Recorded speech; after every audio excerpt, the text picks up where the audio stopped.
जम्मू कश्मीर कांग्रेस की प्रभारी और कांग्रेस सांसद रजनी पाटिल जी हमारे साथ, इनसे बातचीत करते हैं।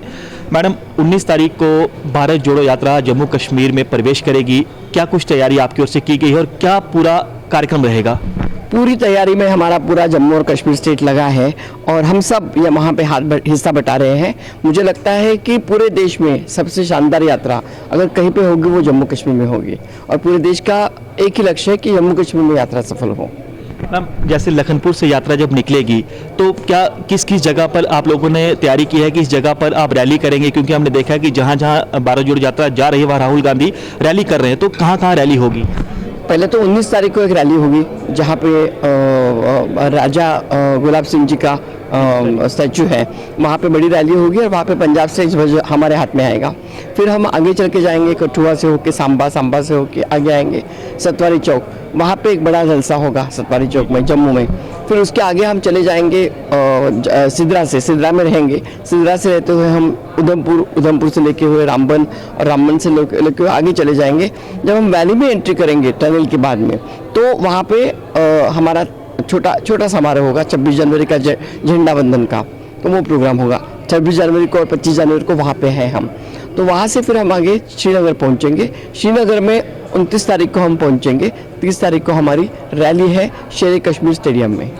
जो रैली जम्मू में होगी और जो रैली कश्मीर में होगी, क्या उसकी परमिशन आप लोगों को मिल गई है? जी, परमिशन मिली है और ये सब लोगों हमें बिल्कुल सभी को हम मिले हैं, आज ही मिले हैं। कश्मीर के लोगों को भी हमने रिक्वेस्ट की है और हमारे महामहिम जो राज्यपाल है उनको भी हमने रिक्वेस्ट किया है। ऐसा कहा जा रहा है कि भारत जोड़ो यात्रा जो है जैसे ही अगर उधमपुर पहुंचती है तो उसके आगे पैदल अलाउ नहीं किया जाएगा, गाड़ियों में आप लोगों को कहा गया कि आप लोग गाड़ी के जरिए जाइए, क्या ऐसा है? अभी तक कोई ऐसी एडवाइजरी हमारे पास आई नहीं है, जब वो आएगी तो हम उसके ऊपर परीक्षण करेंगे। अभी तक क्या आपको कहा गया एडमिनिस्ट्रेशन की ओर से, क्योंकि आप एलजी साहब से मिली, उनकी ओर से आप लोगों से क्या कहा गया है? उन्होंने एलजी साहब ने एक अधिकारियों को, एक जो डिविजनल कमिश्नर जम्मू को जम्मू के लिए और डिविजनल कमिश्नर कश्मीर को कश्मीर के लिए डिप्यूट कर दिया है। दोनों को हमारे सामने उन्होंने बात की है और कोऑपरेशन करने के लिए उन्होंने इंस्ट्रक्शंस दिए हैं और सभी लोग हमें कोऑपरेशन करने के मूड में दिख रहे हैं। जम्मू कश्मीर में भारत जोड़ो यात्रा को लेकर क्या कोई एडवाइजरी जारी की गई है? कोई ऐसी जानकारी आपको है? नहीं, ऐसी कोई भी जानकारी मेरे अभी तक नहीं है, मैं आपके द्वारा ही सुन रही हूँ। ऐसी कोई भी जानकारी हमारे पास नहीं है। जिस तरह से लोगों का समर्थन मिल रहा है जहां जहां जा रहे हैं, तो क्या लगता है कि जो आपने एक निमंत्रण भी आपकी ओर से दिया गया है 23 पार्टियों को, क्या लग रहा है कि कैसे देख रहे हैं आप भारत जोड़ो यात्रा जिस मकसद से आप लोगों ने निकाली थी वो मकसद पूरा हुआ?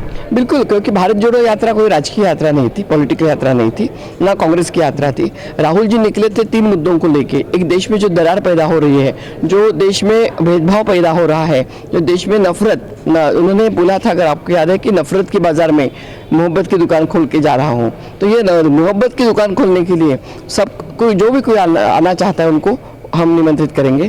दूसरी बात है, उन्होंने महंगाई के खिलाफ बोला था जो बहुत ही चरम सीमा पे है, खासतौर पे जम्मू कश्मीर में बेरोजगारी का बहुत बड़ा प्रश्न है, वो भी। और हमने और मुद्दे जोड़े उसमें, जो स्टेटहुड का मुद्दा है। हमारे स्टेट के लिए स्टेटहुड का मुद्दा सबसे इम्पोर्टेंट है, क्योंकि अमित शाह जी ने हमें प्रॉमिस किया था जब एब्रोगेशन हुआ था 370 का, कि जल्द से जल्द हम स्टेटहुड दे देंगे। अभी तक स्टेटहुड भी नहीं हुआ और अभी तक हमारा चुनाव भी नहीं हुआ।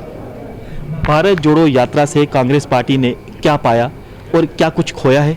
नहीं, कांग्रेस पार्टी ने ये पाया कि अगर जनता के मुद्दों के लिए, क्योंकि ये अभी यात्रा नहीं रही है, तो हमारा जन आंदोलन हो गया है, और अगर लोगों के लिए जो मुद्दे आकर्षित है, जो लोगों के अपने खुद के मन में मुद्दे हैं, उन मुद्दों को लेकर, जैसे गांधी जी ने स्वराज आंदोलन किया था, नेहरू जी ने किया था, वैसे लोगों के मुद्दों को अगर हम छू लेंगे लोगों को, तो लोग हमारे साथ चलने के लिए तैयार हैं। विपक्ष कह रहा है कि ये भारत तोड़ो यात्रा है। मुझे विपक्ष क्या कह रहा है इसका कोई हमारा मतलब नहीं, क्योंकि विपक्ष हमेशा क्रिटिसिज्म ही करता है।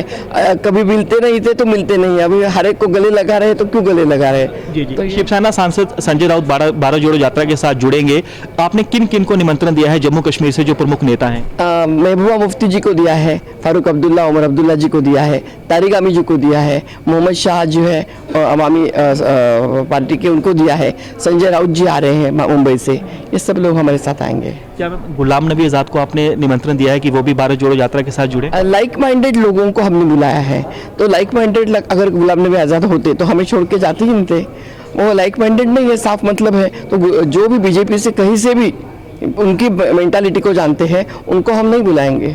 एक आखिरी सवाल, 9 राज्यों में चुनाव होने हैं, तो आपको लगता है कि भारत जोड़ो यात्रा का कांग्रेस को इन आने वाले चुनावों में फायदा होगा? आपने देखा होगा हिमाचल में तो हमें फ़ायदा हुआ ही है।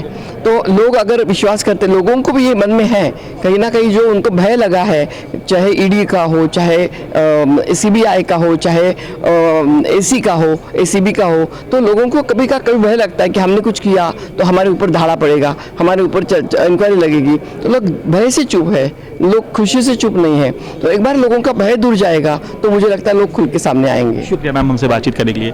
तो ये थी कांग्रेस सांसद और जम्मू कश्मीर कांग्रेस की प्रभारी रजनी पाटिल, जो बता रहे हैं कि भारत जोड़ो यात्रा का लोगों को बेहद ज़्यादा प्यार मिल रहा है और 30 तारीख को इसका समापन कश्मीर घाटी में होगा। कैमरामैन पवन के साथ पंकज शर्मा, न्यूज़ 24 जम्मू।